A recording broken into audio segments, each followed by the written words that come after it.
मैं हूं मुज्तबा। आज हम नॉन स्टैंडर्ड एंगल्स करेंगे जिनका ताल्लुक रेडियन से है, यानी कि इन रेडियन मेजर। तो हम स्टार्ट करते हैं। इसमें हम एडिशन और सब्ट्रैक्शन फार्मूलाज यूज़ करेंगे। इस्तेमाल इस अंदाज से करेंगे कि नॉन स्टैंडर्ड एंगल की एग्जैक्ट वैल्यू जो है वो हम इवेल्युएट कर सकें। तो एक सवाल ले लेते हैं और उसको देखते हैं कि किस तरह हो सकेगा। Sine 19 pi over 12। पहली बात तो ये है कि जब रेडियन मेजर होता है तो चूँकि हमारी प्रैक्टिस नहीं होती तो हमें शायद मुश्किलात आती हैं। तो उसका आसान तरीका ये है कि हम इस जगह पे एक पैटर्न बना लेते हैं कि हमेशा रेडियन मेजर में जब डिग्री को इवेल्यूएट करेंगे तो वो प्रोसीजर क्या होगा। तो लिखते हैं 19 पाई ओवर 12। इसको रेडियन में को जब हम कन्वर्ट करेंगे डिग्रीज़ में तो हम मल्टीप्लाई करेंगे 180 अपॉन पाई। तो इसका जो जवाब आएगा हमारे पास वो आएगा 285 डिग्री। अब ये 285 डिग्री जो है वो इक्वल है 19 पाई ओवर 12 के। हम 30 डिग्री, 60 डिग्री, 45 डिग्री ये हमारे स्टैंडर्ड एंगल्स हैं। लास्ट लेक्चर में मैंने इनको डिस्क्राइब किया था। तो अब हम ये देखते हैं कि 285 की एग्जैक्ट पोजीशन किस तरह आ सकती है। एक तो ये है कि 285 हमारे पास जो क्वाड्रेंट मिलेगा हमें वो फोर्थ क्वाड्रेंट मिलेगा। यहाँ पे जो साइन थीटा है वो लेस देन ज़ीरो है और कॉस थीटा जो है वो ग्रेटर देन ज़ीरो है। तो 285 को ऐड करवा देंगे जो स्टैंडर्ड एंगल है 30 से, तो हमारे पास जवाब आ जाएगा 315। एक तो ये है। दूसरा ये है कि हम 285 में ऐड करवा देंगे 45, तो ये हमारे पास आ जाएगा 330 डिग्री। ये हमारे पास 315 डिग्री है और ये 330 डिग्री है। तो मैं इसको यूज़ कर रहा हूँ, आप चाहें तो इसको इस्तेमाल कर लें या इसको इस्तेमाल कर लें। अब हम देखते हैं कि 330 डिग्री और 45। तो जब हम 330 में से सब्ट्रैक्ट करेंगे 45 को तो हमारे पास 285 आ जाएगा।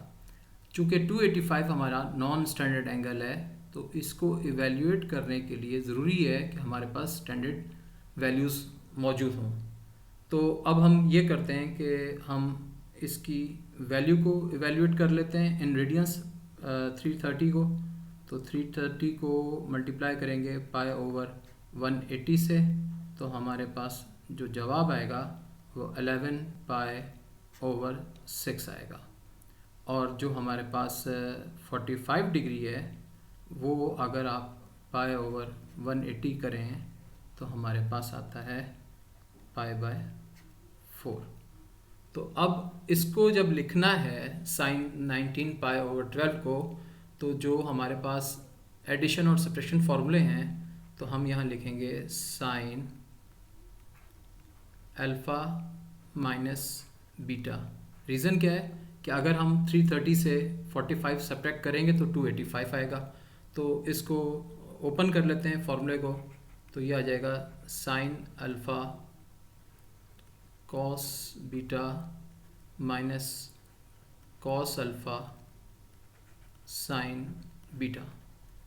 और हमारे पास चूँकि अल्फ़ा जो है वो है 330 डिग्री के और बीटा जो है वो हमारे पास है 45 डिग्री के। तो हम एक्सप्रेशन जो लिखेंगे वो पहले रेडियन में लिखेंगे, बाद में बेशक डिग्री लिख लें आप।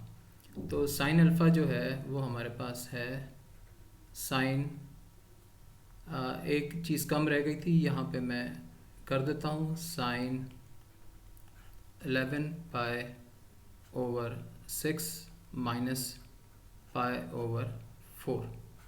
तो ये ओपन करेंगे तो साइन अल्फ़ा जो है वो है हमारे पास 11 पाई ओवर 6, कॉस जो है वो हमारे पास पाई ओवर 4 है, माइनस कॉस 11 पाई ओवर 6 और साइन जो है वो हमारे पास पाई ओवर 4 है। अब 11 पाई बाय 6 की जो वैल्यू हमारे पास थी वो उसको हम डिग्रीज में भी लिख सकते हैं, तो वो हमारे पास है साइन 330 डिग्री और कॉस हमारे पास है 45 degree minus cos 330 into sine 45 degree. Degree में सिर्फ इसलिए लिखा है ताकि ये पहचान हो जाए कि इसकी वैल्यू हमने ये इवेल्युएट कर ली थी। अब साइन 330, तो ये बात हो चुकी है कि क्वाड्रेंट जो लोकेट कर रहा है वो फोर्थ में कर रहा है और फोर्थ क्वाड्रेंट में साइन जो है हमारे पास साइन थीटा वो लेस देन 0 यानी कि नेगेटिव है। तो 330 की जो वैल्यू है वो साइन 30 के बराबर है और साइन 30 जो है वो हमने इस ट्राइंगल से निकाल लेते हैं। ये हमारे पास 60 डिग्री है, ये हमारे पास 30 डिग्री है, यहाँ √3 आएगा, यहाँ 2 आएगा, यहाँ 1 आएगा।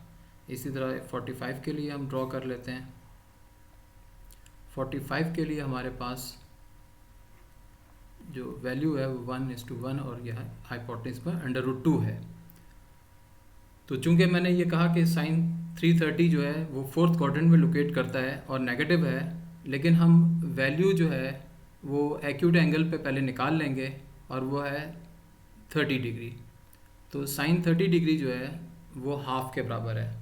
अब साइन 30 तो हाफ के बराबर है, लेकिन यहाँ नेगेटिव साइन इसलिए लगाएंगे कि ये फोर्थ क्वाड्रेंट के अंदर लोकेट करता है और लेस देन 0।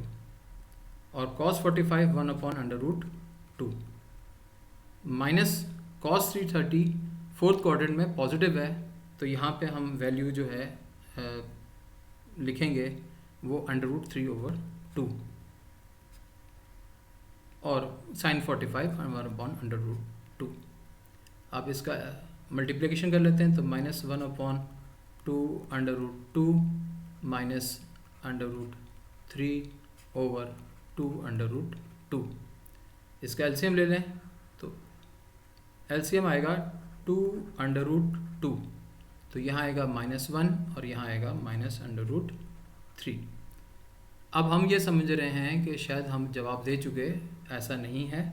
अभी जवाब देने के लिए हमें इसको रैशनलाइज करना है। चूँकि डिनोमिनेटर में रेडिकल साइन है, उस रेडिकल साइन को एलिमिनेट करेंगे। किस तरह?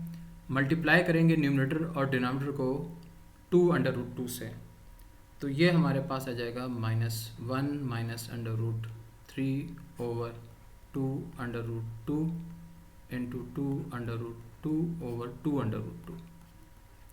लास्ट लेक्चर में भी मैंने इसी तरह बताया था कि पहले हम इसको डिनोमिनेटर को मल्टीप्लाई कर लेंगे, क्योंकि मल्टीप्लिकेशन का निशान है। 2 2 ज़ा 4, √2/2 इज इक्वल टू 2, तो 4 2 ज़ा 8, तो हमारे पास यहाँ पे डिनोमिनेटर में 8 आ गया। और ये जो है ये 2√2 -1 से मल्टीप्लाई होगा तो -2√2 -2√6। जब ये आ गया तो इन दोनों दो टर्म्स हैं हमारे पास, -2√2 -2√6। इसमें -2 कॉमन है तो -2 आप बाहर निकाल लें, ब्रैकेट क्लोज कर दें, √2 -√6, तो यहाँ पे प्लस का निशान आएगा। वजह उसकी ये कि when we multiply this number or this signature with this signature, positive and negative becomes negative, और मल्टीप्लिकेशन में माइनस प्लस माइनस ही होता है, तो ये एक तरीका है। और ये हमने डिनोमिनेटर में 8 लिख दिया और इसको कैंसिल आउट कर देंगे, तो हमारे पास जो जवाब आएगा वो आएगा -√2 + √6/4। तो इसका मतलब ये होगा कि sine 19π/12 is equal to -√2 + √6 bracket close /4। ये हमने एग्जैक्ट वैल्यू निकाली है नॉन स्टैंडर्ड एंगल की इन टर्म ऑफ रेडियंस के। रेडियन मेजर में जब हम डिग्री में कन्वर्ट करते हैं या डिग्री को ही डायरेक्टली इस्तेमाल कर लेते हैं, तो चूँकि रेडियन में प्रैक्टिस नहीं होती तो उस वक्त मुश्किल आती है। तो रेडियन में पहले उसको डिग्री में कन्वर्ट कर लें, फिर स्टैंडर्ड एंगल से उसको मेजर कर लें और उसके बाद उसको एवेल्यूएट कर लें। मुझे उम्मीद है कि आपको ये क्लियर हो गया होगा।